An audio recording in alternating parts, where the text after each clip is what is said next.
What's going on? What y'all doing? Tell you what we doing. We talking whiskey. That's right, we talking whiskey. We talking about the basics. I guess you could call this Whiskey 101. Yeah, let's talk about it. Hit it.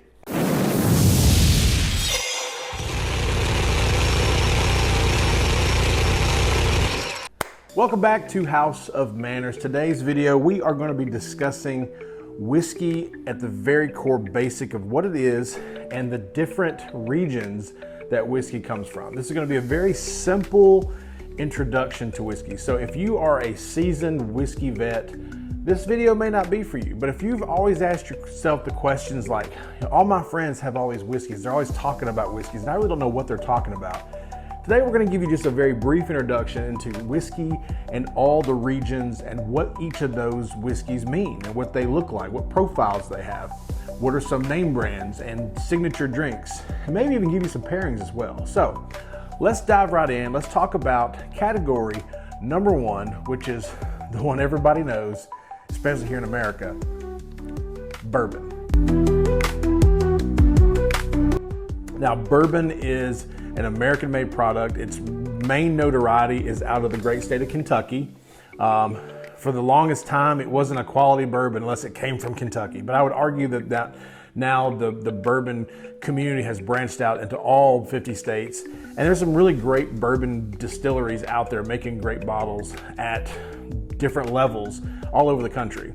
But the gold standard is still Kentucky. And I would say the majority of great distilleries that are producing banger after banger after banger bottle is going to be out of the great state of Kentucky. Now, when you talk about bourbon, what are we talking about? You're talking about a whiskey that's aged between 2 and 23 years, but it has to be a minimum of 2 years, and it has to be made and aged in a brand new charred oak barrel. So it has to be a new oak barrel that's recently been charred with fire.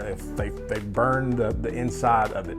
And different char levels is how you get different tasting profiles. So when you think of bourbon, you think of bourbon profiles as far as flavors. You're gonna get sweet, you're gonna get vanilla. In some cases, you're gonna get caramel, not caramel. In some cases, you're gonna get maybe more cinnamon flavors, but you're gonna get kind of a balance between sweetness and oakiness. And that oakiness is what also makes bourbon a bourbon. And the level of char in those barrels can give you, and also age, the longer they're in the barrel, can also give you more of those tannins, those oaky flavors. But bourbon is really known for sweetness, vanillas, and that little bit of oakiness. That's what gives it its profile almost every single time. When you think about pairings with bourbon as far as food, I mean, you're thinking barbecue ribs, you're thinking brisket, you're thinking all those wonderful flavors that you get kind of in the South when you think of like bourbon came from the South. So therefore it is definitely pairs really good with those Southern type foods.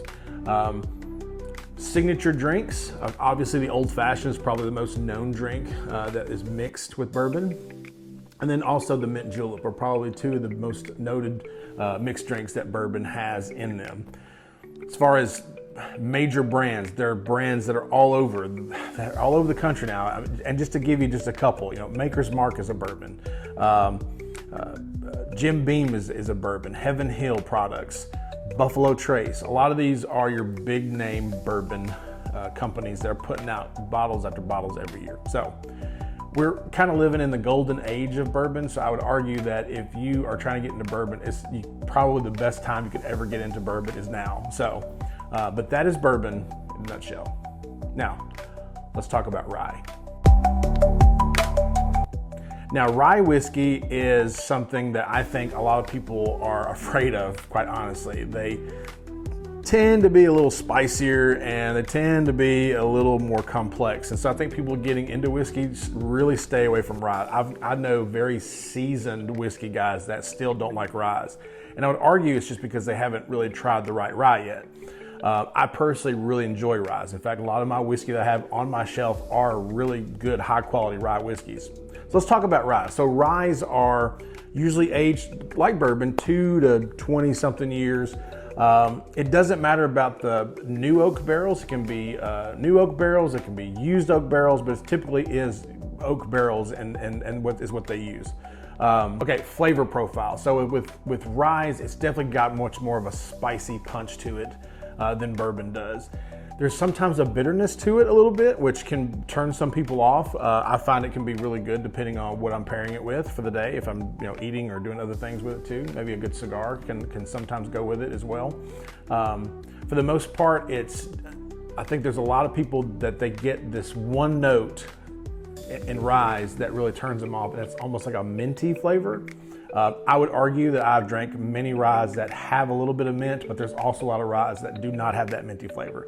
This barrel seagrass, for example, is absolutely delicious. It's got a little tiny hint of spice and vanilla, but because it's finished in Madura and apricot brandy barrels, it's got a very wonderful flavor, complex flavor of sweetness and spice that I find very, very appealing. This is actually one of my favorite bottles of rye that I've ever owned. It's absolutely delicious.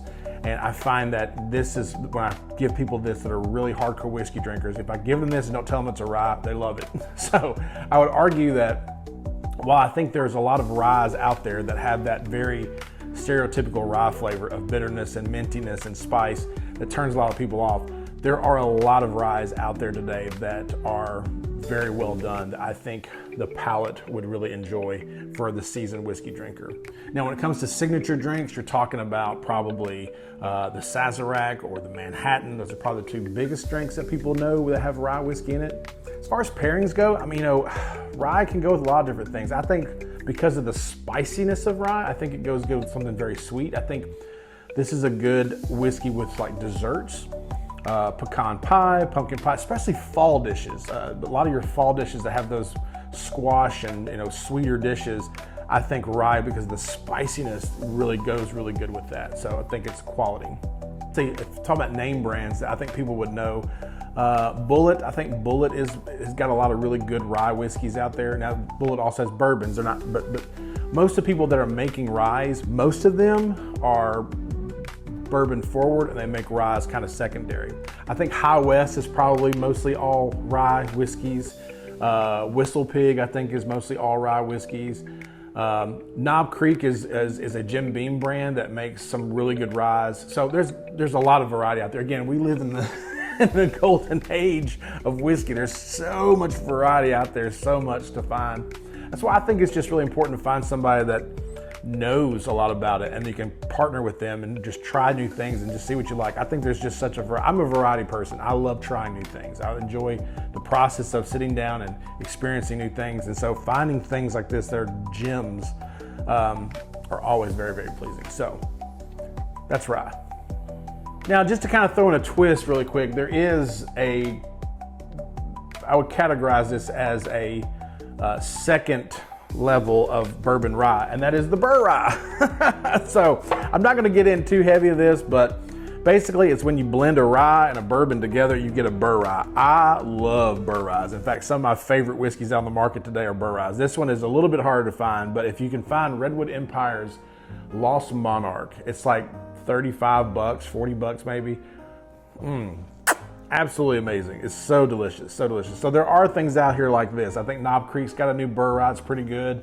So if you're looking for that combination of vanilla caramel sweetness and a little bit of that spiciness put together, it's quite the ride. It's actually very, very enjoyable. This is a limited release. It's very hard to find, but it's the only Burr rye I had on me right now because I drank the other ones. You know what I'm saying? The other ones are gone. So, but this is if you find Burr ryes and you're trying to get introduced into rye a little bit, this may be a good way to kind of ease into it because it's mostly bourbon mixed with a rye. So just food for thought. Let's go to the next one. Oh, that barrel seagrass was good. All right, next region. We're gonna go to my home state of Tennessee. And yes, Tennessee whiskey is its own thing. It's not a bourbon. Probably most notably is two brands, the old George Dickel and the Jack Daniels. I don't know why I almost said Jim Beam. I'm an idiot. Jack Daniels, probably the most famous whiskey brand in the world is Jack Daniels. Let me just say that there's a big debate on whether or not this is actually bourbon, not Tennessee whiskey. I don't care. It says Tennessee whiskey on the bottle, so I'm going to run with it. I'm not going to debate that for all the hardcore people out there. So let's talk about Tennessee whiskey. What is it? So Tennessee whiskey is a minimum of 2 years aged, just like all the other stuff can be. You know, many, many years. Jack Daniels has got some really amazing products coming out now that are 12 years old, and I think they got a 14. I mean, they're just coming out with banger after banger after banger, and they're all amazing. They're in, new oak barrels. Let's see what else. Oh, flavor profile. So the reason Tennessee whiskey is different is because of the process on how they make it. It is charcoal filtered. So they're putting it through this charcoal filter that is changing the complexity and the profile of it, which is what makes it Tennessee whiskey. Now, some people really like that and some people don't. It just depends on you and your taste profile. So Tennessee whiskey typically has a very good vanilla sweetness to it. It definitely has a lot of rich caramels and a lot of the profile of Tennessee whiskey. I would argue that this is probably one of the most least favorite whiskey brands out there for a lot of people. Some people say there is almost like a minerality to it that really hits the palate wrong. Some people compare it to a Flintstone vitamin. I do not get that when I drink George Dickel, and I've been drinking George Dickel products for years, and so I don't have a problem with it at all. I think it's really good depending on what it is. I find that a lot of the George Dickel products, their basic stuff, are very good in mixed drinks. There's definitely a profile to it that really kind of makes it have a little more of a punch to it when you mix it with other things. And then of course some of the higher labeled years, George Dickel 12 year, those type of things, I find they're pretty good. I don't really have that minerality taste that some people get. But a lot of people do not like this. Jack Daniels, on the other hand, is world famous and are putting out some amazing bottles every single year. I mean, just amazing stuff. People that are out there hunting it because they're so good.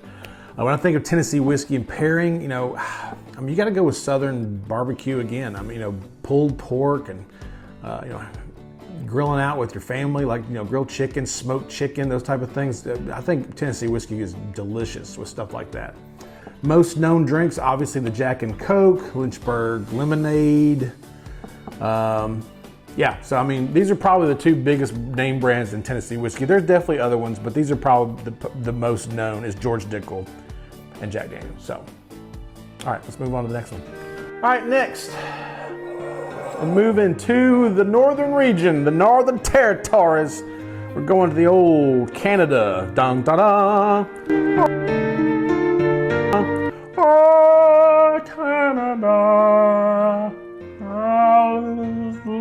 I don't know. Sorry, I'm not Canadian, so I don't know the words. Anyway, let's go Canada. So Canada is making whiskey, and I think it has to be aged 4 to 6 years. It can be in new or used oak barrels.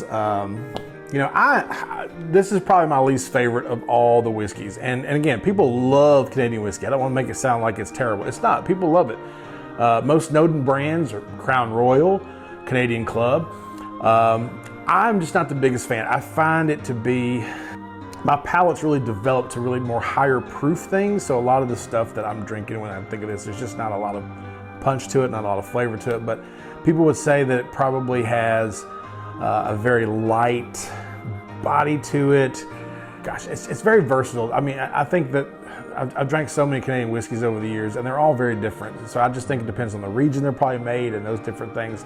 A couple of I think there's a Northern Territories, maybe I think is the name of a brand that just came out recently that's I think making really good stuff.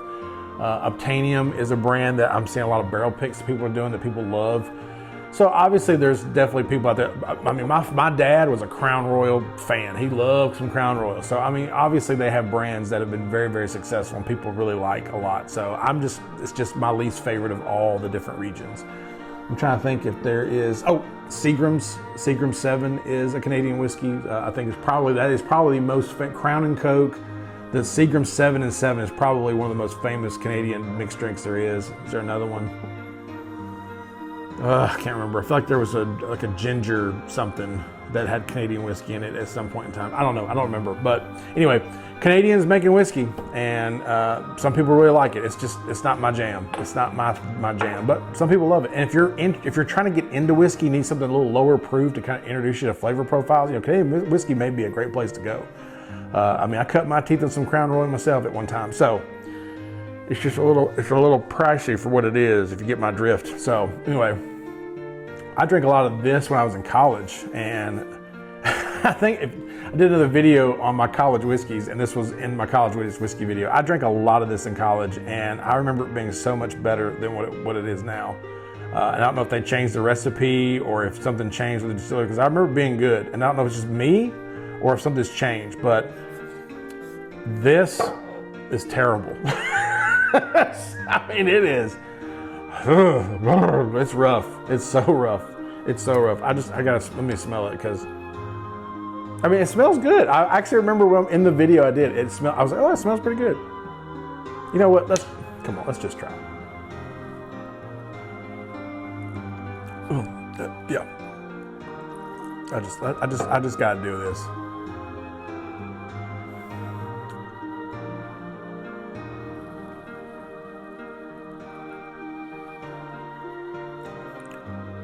You know,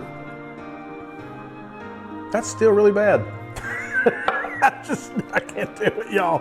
I can't do it. It's a no for me, dog. It's a no for me, dog. Oh, I can't even drink that. All right, what we got next? All right, so next on our list is Irish. I don't have any Irish whiskey right now. I am so sorry. I usually have something around here. So, I mean, I've owned bottles of Slane. I've had Jameson bottles. I've had Green Spot, which is one of my favorites. In fact, the Green Spot the Green Spot Chateau Montelena, it's whiskey finished in Chateau Montelena wine barrels, is one of my favorite light whiskeys ever.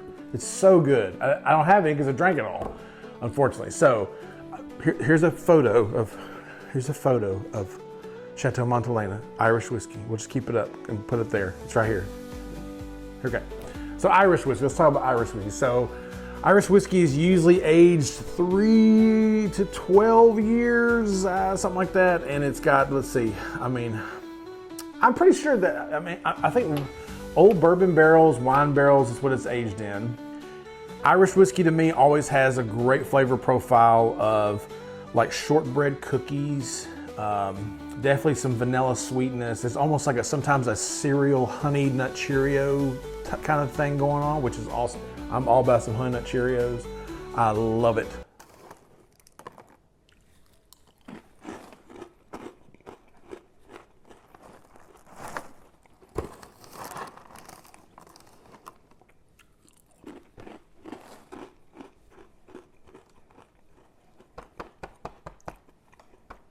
Made with real honey. I mean, it's like drinking Irish whiskey, right?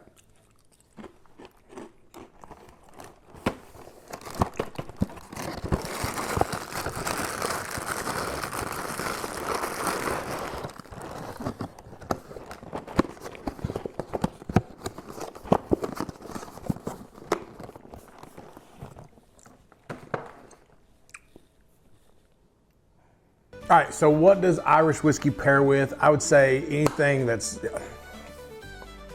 light, seafood. Seafood would probably be really good with that. I don't know if that's a fact, so don't quote me this. I don't drink a lot of Irish whiskey.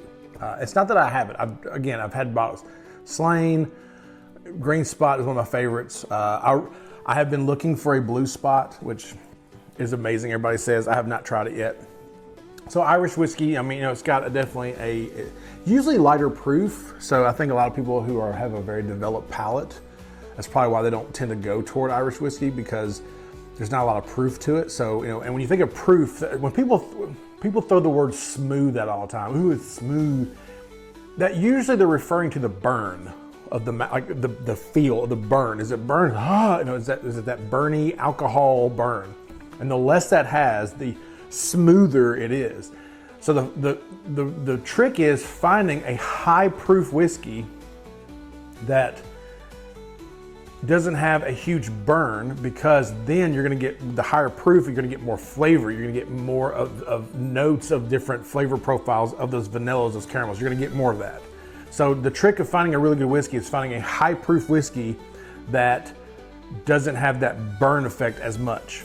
And when you find that, that's when you're gonna get that punch of flavor. For example, I've got some Jack Daniel's Rye in there that are 134 proof, and you're probably going, 134 proof? Oh my goodness, you can clean wounds with that. Yes, you can.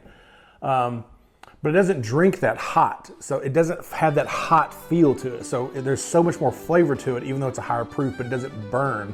So therefore it is smooth. See what I did there? All right, so let's see. Irish mixed drinks. Irish coffee. I've had a few of those in my time, pretty good. I think there's an Irish mudslide thing. That doesn't sound good at all to me, but who's counting? Famous brands, obviously Jameson's probably the most famous brand. Bushmills, Tullamore Dew, and there's probably, again, there's tons of them, tons of great ones. I tend to go toward, when it comes to Irish whiskey, I kind of tend to go toward these smaller distilleries that are able to do a little bit more. I think these mass production distilleries like Jameson, Bushmills, to me, they just don't appeal to me because they're mass producing something that doesn't have as much flavor to it. So that's me personally, but Irish whiskey, a lot of people out there like Irish whiskey a lot. So that brings us to our last category, and it's probably the one that most of your high class society likes to drink, and that is the old Scotch. You either love Scotch or you don't. Like, people have said that to me forever. I don't believe that, because I did not like Scotch for years. For years, I couldn't stand it. But I think as my flavor profile developed, I found myself being gravitated more toward the more complexity of Scotch. There's a lot going on with Scotch. And we could do a whole video on Scotch based on each region of Scotland is producing different profiles of flavor. And there's a whole video on that at some point in time. But let's talk about the basics though. So Scotch. Scotch obviously has to be made in America. Just kidding. Scotch obviously has to be made in Scotland. Obviously. So it has to be made in Scotland. And again, each region kind of makes their own style of Scotch. Now, I do know there are some basics to it. It has to be aged, I think, 3 to 30 years. It's distilled twice. They distill it 2 times or more sometimes to kind of run it through the processes. Usually it's aged in used barrels, so either old bourbon barrels or old wine barrels. I think it pairs very good with steak. This is my favorite whiskey with a good big old fat juicy steak, like a big porterhouse or a big ribeye that's got a lot of marbling in it. Oh, I'm hungry. That sounds delicious. Oh, mixed drinks. Rob Roy is probably one. There's one called the Rusty Nail. I never had a Rusty Nail. I don't know why. Maybe I should make one. Try that. Anyway, very famous. Scotch has very famous distilleries as well. There's Dewar's. There's Chivas Regal. There's Glenmorangie, Glenlivet, probably the most elegant of all. The bougie one is the Macallan. I say bougie, but I mean the Macallan is pretty darn good. It's probably my favorite Scotch, so maybe I'm bougie. I don't want to be bougie, but maybe I am. Deep down, I'm bougie. I hate to say that, but I mean my dream bottle is a Macallan 18, which is like $350, and I just don't want to spend that kind of money on it. But man, I've tried it once, and it is absolutely delicious. Oh, it's so good. It's better than this too. Anyway, all right, so Scotch. So that is Scotch in a nutshell. Different regions, pairs well with steak, 3 to 30 years. Usually it's known for its flavor profile. Gosh, didn't even talk about flavor profile. What an idiot. Flavor profile is definitely some sweetness and some fruity sweetness, but what makes Scotch is there's a little bit of smokiness, and depending on the region, the more smoke you might get. And then there's also that medicinal flavor in some Scotches called peat. It's the peatiness of it, and that peat is what definitely peat and smokiness is what makes a lot of people, when they think, I don't like Scotch, that's what they think of. And I don't like a lot of peat either, so there's a lot of regions of Scotland that I don't enjoy drinking out of. But for me, the Highland area, the Speyside area, they make a lot of really fruity, slightly subtle smoky scotches that are really, really good. I'm a big fan of Glenmorangie. I'm a big fan of Glenlivet. I'm a big fan of the Macallan. Those are like 3 of my favorites. This Glenglassaugh is really, really delicious. This has got like a sea salt caramel thing going on with a little smokiness. Sandan, it is good. And look at that bottle. That is gorgeous. Man, that's gorgeous. Well, that's all I got for you today, guys. So, what whiskey sounds good to you? If you are new to whiskey, which one do you want to try? Which one do you want to try to get into? You know, I think go find some buddies. Go find some buddies, have some tastings. Everybody bring a bottle of something different, and everybody sit down and try some new things. That is what makes this craft and this hobby so fun. Most of the people that I know, they're in this hobby. They just love the craftsmanship of it. They love the pairing with food. They love the sitting down and discussing it. It's just such a great way to like connect with people and have some great conversations to discuss all the different regions, all the different whiskeys, all the different things out there. It is so much fun. It's one of my favorite things to do is sit around with my friends and have blinds together and partake in some of these things together and share the experiences, and great conversation usually follows. Anytime you get a bunch of people together and they're doing stuff like this, you're always gonna have great stories, great conversation, and just camaraderie and laughs. People need to laugh more. So that's all I got. So thank you so much for watching. I'm still learning every single day, but it's a hobby I really enjoy, and so therefore I'm gonna keep doing it. So thank you so much for watching. Don't forget to hit that button that says like. Don't forget to hit that subscribe button. We finally hit 100. Only 999,900 to go. We're gonna get there, y'all. We can do it. We can do it, y'all. Peace out. I'm out of here. We're gonna do it. Oh, hit the subscribe button. Hit it now. Drink some scotch. Oh.